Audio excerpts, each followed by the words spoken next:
नमस्कार प्यारे बच्चों। आज के गद्य खंड के अंतर्गत हम अध्ययन करने वाले हैं पाठ सांवले सपनों की याद। सांवले सपनों की याद पाठ के लेखक हैं जाबिर हुसैन और यह पाठ एक संस्मरण है। अब किसके ऊपर आधारित है ये हम आगे पढ़ेंगे। पहले हम जान लेते हैं जाबिर हुसैन जो इस पाठ के लेखक हैं। नाम जाबिर हुसैन, जन्म सन 1945, स्थान नौनही, राजगीर, जिला नालंदा, बिहार। और इनकी प्रमुख रचनाएं हैं जो आगे हैं, डोली बीबी का मजार, अतीत का चेहरा, लोंगा, एक नदी रेत भरी। ये इनकी प्रमुख रचनाएं मानी जाती हैं। अब हम आते हैं पाठ पर। देखिए, जाबिर हुसैन ने जो पाठ लिखा है सांवले सपनों की याद, ये मुख्यतः आश्रित है सालिम अली के ऊपर। सालिम अली एक पक्षी प्रेमी थे। पक्षियों के लिए इन्होंने अपना जीवन समर्पित किया और पूरे जीवन ये उन्हीं पक्षियों की सेवा में लगे रहे। तो उन्हीं के संस्मरण पर ऊपर आधारित जाबिर हुसैन ने ये अपनी रचना संस्मरण लिखा है जिसका नाम है सांवले सपनों की याद। सुनहरे परिंदों के खूबसूरत पंखों पर सवार सांवले सपनों का एक हुजूम मौत की खामोश वादी की तरफ अग्रसर है। हुजूम का अर्थ है जमावड़ा, लोगों का जमावड़ा, भीड़ भाड़। यानी सुनहरे पंखों पर सवार होकर के एक जमावड़ा मौत की तरफ, खामोश वादी की तरफ जा रहा है। कोई रोक सके, टोक सके कहाँ संभव है। और मौत को कोई रोक ले ऐसा किसी के पास में कोई संभव नहीं है। इस हुजूम में आगे आगे चल रहे हैं सालिम अली। और इस मौत का जो हुजूम चल रहा है इसमें सबसे आगे हैं सालिम अली। अपने कंधों पर सैलानियों की तरह अपने अंतहीन सफ़र का बोझ उठाए। यानी दूसरे सैलानियों की तरह इन्होंने अपने ख़त्म होने वाले सफ़र का बोझ उठा रखा है। लेकिन यह सफ़र पिछले तमाम सफ़रों से भिन्न है। यह जीवन का एक अंतिम सफ़र है, ये मृत्यु का सफ़र है, ये दूसरे सफ़रों से पूरी तरह अलग है। भीड़ भाड़ की ज़िंदगी और तनाव के माहौल में सालिम अली का ये आखिरी पलायन है और ये उनके जीवन की अंतिम दौड़ भी है जो मौत की तरफ जा रही है। अब तो वो उस पक्षी की तरह प्रकृति में विलीन हो रहे हैं जो ज़िंदगी का आखिरी गीत गाने के बाद मौत की गोद में जा बसा हो। सालिम अली भी उसी पक्षी की तरह हैं जो अपना अंतिम गीत गाकर के मृत्यु को प्राप्त हो गया हो। उसी तरह सालिम अली अपनी अंतिम दौड़ लगाकर मृत्यु के पास जा रहे हैं। कोई अपने जिस्म की हरारत और दिल की धड़कन देकर भी उसे लौटाना चाहे तो वह पक्षी अपने सपनों के गीत दोबारा कैसे गा सकेगा। यदि कोई व्यक्ति अपना जीवन देकर भी उस पक्षी से फिर चाहे कि वो दोबारा गीत गा ले तो मृत्यु के बाद में वह पक्षी कभी गीत नहीं गा पाएगा। उसी तरह सालिम अली जो जा रहे हैं ये अब कभी लौट करके नहीं आने वाले हैं। मुझे नहीं लगता कोई इस सोए हुए पक्षी को जगाना चाहेगा। यानी मृत्यु होने के बाद कोई उन्हें पुकारेगा। वर्षों पूर्व खुद सालिम अली ने कहा था कि लोग पक्षियों को आदमी की नज़र से देखना चाहते हैं, यह उनकी भूल है। ठीक उसी प्रकार जैसे जंगलों, पहाड़ों, झरनों और आबशारों को वे प्रकृति की नज़र से नहीं आदमी की नज़र से देखने को उत्सुक रहते हैं। यानी हम चाहें कि हम पक्षियों को इंसानों की नज़र से देखें तो हम उनके मुख्य भाव को समझ नहीं पाएंगे। जब हम नदियों को, झरनों को, पहाड़ों को और जंगलों को इन्हीं की नज़र से देखेंगे तभी हमें पता लगेगा कि वास्तव में इनके अंदर कितनी सुंदरता छिपी हुई है। भला कोई आदमी अपने कानों से पक्षियों की आवाज़ का मधुर गीत सुनकर अपने भीतर रोमांच का सोता फूटता महसूस कर सकता है। जब भी हम इन पक्षियों की मधुर आवाज़ों को सुनते हैं, झरनों की आवाज़ों को सुनते हैं तो हमारे भीतर एक सुंदरता का, उत्साह का, मान लीजिए सोता फंवारा फूटने लगता है। एहसास की ऐसी ही एक उबड़ खाबड़ ज़मीन पर जन्मे मिथक का नाम है सालिम अली। मिथक का मतलब होता है कल्पनात्मक घटना, कोई कहानी जो कल्पना पर आधारित हो।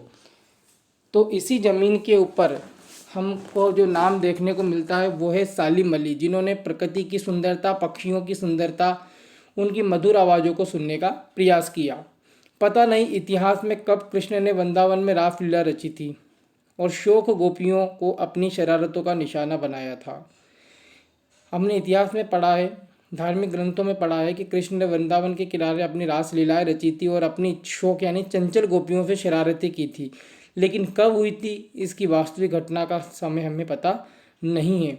कब माखन भरे भांडे फोड़े थे और दूध छाली से अपने मुंह भरे थे, कब वाटिका में छोटे छोटे किंतु घने पेड़ों की छाह में विश्राम किया था, कब दिल की धड़कनों को एकदम से तेज करने वाले अंदाज में बंसी बजाई थी, और पता नहीं कब वृंदावन की पूरी दुनिया संगीतमय हो गई थी। पता नहीं यह सब कब हुआ था, लेकिन कोई आज भी वृंदावन जाए तो नदी का सांवला पानी उसे पूरी घटनाक्रम की याद दिला देगा। अर्थात यमुना नदी के किनारे कृष्ण ने जो जो रासलीलाएँ रची थी वो हमें मालूम नहीं कब की थी, लेकिन आज भी हम वृंदावन में यमुना नदी के किनारे जाएं तो हमें एहसास होगा कि कृष्ण वहीं पर अपनी मधुर बांसुरी बजा रहे हैं। हर सुबह सूरज निकलने से पहले जब पतली गलियों से उत्साह भरी भीड़ नदी की ओर बढ़ती है तो लगता है जैसे उस भीड़ को चीरकर कोई सामने आएगा और बंसी की आवाज़ पर सब किसी के कदम थम जाएंगे। और आज भी हमको एहसास होता है कि वृंदावन और यमुना नदी के किनारे कृष्ण का अस्तित्व मौजूद है, उनके अस्तित्व को भुलाया नहीं जा सकता। हर शाम सूरज ढलने से पहले जब वाटिका का माली सैलानियों को हिदायत देगा तो लगता है जैसे सब कुछ ही क्षणों में वो कहीं से आ टपकेगा और संगीत का जादू वाटिका के भरे पूरे माहौल पर छा जाएगा। जब बगीचे का माली आकर के कहता है शाम होने पर आप सभी को बाहर जाना है, तब भी हमें आशा लगी रहती है कि कुछ ही समय में कृष्ण आएंगे और यहाँ पर अपनी मुरली की मधुर धुन हमें सुनाएंगे। वृंदावन कभी कृष्ण की बांसुरी के जादू से खाली हुआ है क्या? यानी आज भी वृंदावन में हमें कृष्ण की बांसुरी की आवाज़ सुनने को मिल सकती है, उसका अस्तित्व हो सकता है। मिथकों को दुनिया में इस सवाल का जवाब तलाशने से पहले एक नज़र कमज़ोर काया वाले उस व्यक्ति पर डाली जाए जिसे हम सालिम अली के नाम से जानते हैं।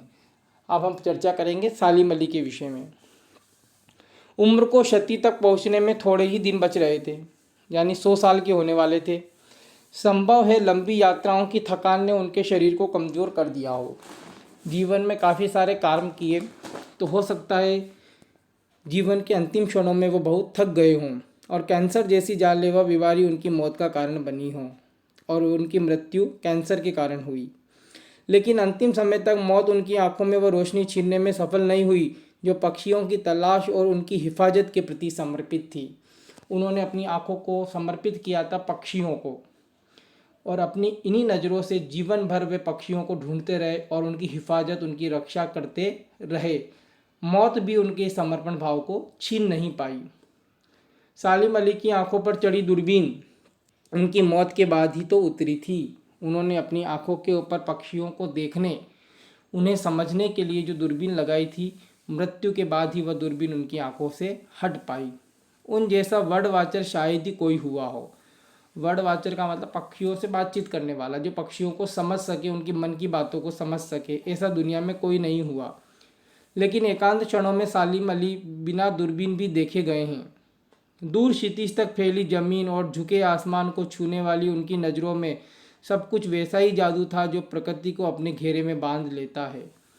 उनकी नज़रों में वह जादू था, वे पूरी प्रकृति को अपनी नज़रों में बांध लेते थे, अपने अंदर समा लेते थे। सालिम अली उन लोगों में थे जो प्रकृति के प्रभाव में आने की बजाय प्रकृति को अपने प्रभाव में लाने के कायल होते हैं। कुछ लोग प्रकृति के अनुसार अपने आप को ढाल लेते हैं, लेकिन सालिम अली ने अपने अनुसार प्रकृति को ढाल लिया। उनके लिए प्रकृति में हर तरफ एक हंसती खेलती रहस्य भरी दुनिया पसरी थी। पूरी प्रकृति उनके लिए एक दुनिया थी, वही उनका परिवार थी। यह दुनिया उन्होंने बड़ी मेहनत से अपने लिए गढ़ी थी और इस दुनिया को बनाने में उन्होंने बहुत मेहनत की थी। इसके गढ़ने में उनकी जीवन साथी तहमीना ने काफ़ी मदद पहुंचाई थी। उनकी पत्नी का नाम था तहमीना। तहमीना स्कूल के दिनों में उनकी सहपाठी रही थी। उनकी पत्नी तहमीना उनकी क्लासमेट भी रही थी स्कूल के समय में। अपने लंबे रोमांचकारी जीवन में ढेर सारे अनुभवों के मालिक सालिम अली एक दिन केरल की साइलेंट वैली को रेगिस्तानी हवा के झोंकों से बचाने का अनुरोध लेकर चौधरी चरण सिंह से मिले थे। देखिए उस समय तत्कालीन प्रधानमंत्री थे चौधरी चरण सिंह। तो सालिम अली चौधरी चरण सिंह के पास पहुँचे और उन्होंने बताया कि जो केरल की साइलेंट वैली है वह रेगिस्तान से आने वाली गर्म हवाओं से उसे काफ़ी नुकसान होगा और हो सकता है उस साइलेंट वैली की सुंदरता नष्ट हो जाए। उसके उपाय और सुझाव के लिए वे तत्कालीन प्रधानमंत्री चौधरी चरण सिंह से मिले। वे प्रधानमंत्री थे। चौधरी साहब गांव के पर्यावरण के संभावित खतरे का की मिट्टी पे पड़ने वाली पानी की पहली बूंद का असर जानने वाले नेता थे। देखिए चौधरी चरण सिंह जो थे वो भी किसान थे और वे जानते थे, ज़मीन से जुड़े हुए थे। उन्हें भी ये मालूम था कि रेगिस्तानी गर्म हवाओं से साइलेंट वैली की सुंदरता नष्ट हो सकती है। पर्यावरण के संभावित खतरे का जो चित्र सालिम अली ने उनके सामने रखा, उनकी आंखें नम कर दी थी। और जो खतरा सालिम अली ने साइलेंट वैली के लिए चौधरी चरण सिंह को बताया, तो ये खतरा सुनकर चौधरी चरण सिंह की आंखों में आंसू आ गए। आज सालिम अली नहीं है, चौधरी साहब भी नहीं है, दोनों की मृत्यु हो चुकी है, दोनों आज हमारे बीच नहीं है। कौन बचा है जो अब सौंधी माटी पर उगी फसलों के बीच एक नए भारत की नींव रखने का संकल्प लेगा? और मिट्टी से जुड़े हुए, ज़मीन से जुड़े हुए ऐसे नेता भी हमारे पास नहीं हैं जो प्रकृति की रक्षा का संकल्प ले। कौन बचा है जो अब हिमालय और लद्दाख की बर्फीली ज़मीनों पर जीने वाले पक्षियों की वकालत करेगा? सालिम अली हमारे बीच में नहीं है, तो लद्दाख और हिमालय की पर्वत की चोटियों पर रहने वाले पक्षियों की अब की रक्षा करने का कार्य कौन कर सकता है? सालिम अली ने अपनी आत्मकथा का नाम रखा था फॉल ऑफ स्पैरो। उनकी एक आत्मकथा थी, जीवन की कथा, उसका नाम था फॉल ऑफ स्पैरो। मुझे याद आ गया, DS लॉरेंस की मौत के बाद लोगों ने उनकी पत्नी फ्रीडा लॉरेंस से अनुरोध किया कि वह अपने पति के बारे में कुछ लिखे। देखिए H लॉरेंस जो थे, DS लॉरेंस, वो भी एक पशु पक्षी प्रेमी थे। उनकी मृत्यु के बाद में उनकी पत्नी फ्रीडा लॉरेंस से लोगों ने कहा कि आप अपने पति के बारे में कुछ बताइए, लेकिन उसने कहा मेरे लिए लॉरेंस के बारे में कुछ लिखना असंभव सा है।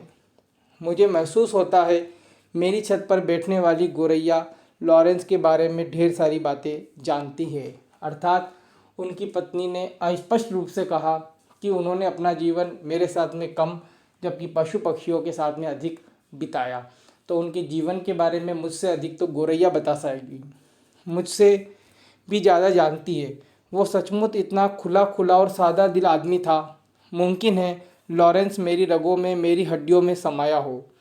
उनकी पत्नी ने कहा कि लॉरेंस मेरी हड्डियों में, मेरी खून में की हर बूंद में समाया हुआ है, लेकिन मेरे लिए कितना कठिन है उसके बारे में अपने अनुभवों को शब्दों का जामा पहनाना।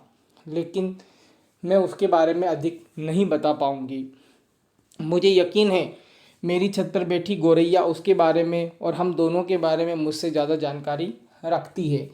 अर्थात हम दोनों ने अपना जीवन पशु पक्षियों को समर्पित किया और उन्हीं के लिए बिताया। तो आज संभव है कि हमारे जीवन के बारे में हम दोनों से अधिक वह गोरैया जानती हो। जटिल प्राणियों के लिए सालिम अली हमेशा एक पहेली बने रहे। जो लोग ज़्यादा समझदार हैं, जो अपने आप में टेढ़े हैं, वे कभी सालिम अली को समझ नहीं पाएंगे। बचपन के दिनों में उनकी एयरगन से घायल होकर गिरने वाली नीलेकंठ की वह गोरैया सारी ज़िंदगी उन्हें खोज के लिए नए रास्तों की तरफ ले जाती रही। बचपन में उनकी एयरगन से एक नीले रंग की गोरैया घायल हो गई थी। उसी से उन्हें पशु पक्षियों की सेवा करने का अवसर मिला और वे उसके प्रति समर्पित हो गए और उन्हें जीवन का एक नई राह देखने को मिली। जिंदगी की ऊंचाइयों में उनका विश्वास एक क्षण के लिए भी डिगा नहीं। वो लॉरेंस की तरह नैसर्गिक जीवन का प्रतिरूप बन गए थे। नैसर्गिक प्राकृतिक जीवन, वे प्रकृति के बीच में ही अपना जीवन जीना चाहते थे। सालिम अली प्रकृति की दुनिया में एक टापू बनने की बजाय अथाह सागर बन के उभरे। उन्होंने अपने जीवन को एक बड़ा रूप दिया। जो लोग उनके भ्रमणशील स्वभाव, उनके यायावरी से परिचित है, उन्हें महसूस होता है कि वो आज भी पक्षियों के सुराग में ही निकले हैं। और जो लोग सालिम अली के संपर्क में रहे, वे अभी भी मानने को तैयार नहीं कि सालिम अली की मृत्यु हो चुकी है। वे ये मानते हैं कि उन्होंने दूसरा जीवन लिया है और अपने दूसरे जीवन में भी वे पशु पक्षियों को ही तलाश रहे हैं और बस अभी गले में दूरबीन लटकाए अपने खोजपूर्ण नतीजों के साथ लौट आएंगे और अपने नए नए खोज लेकर के वो हमारे बीच में ज़रूर आएंगे।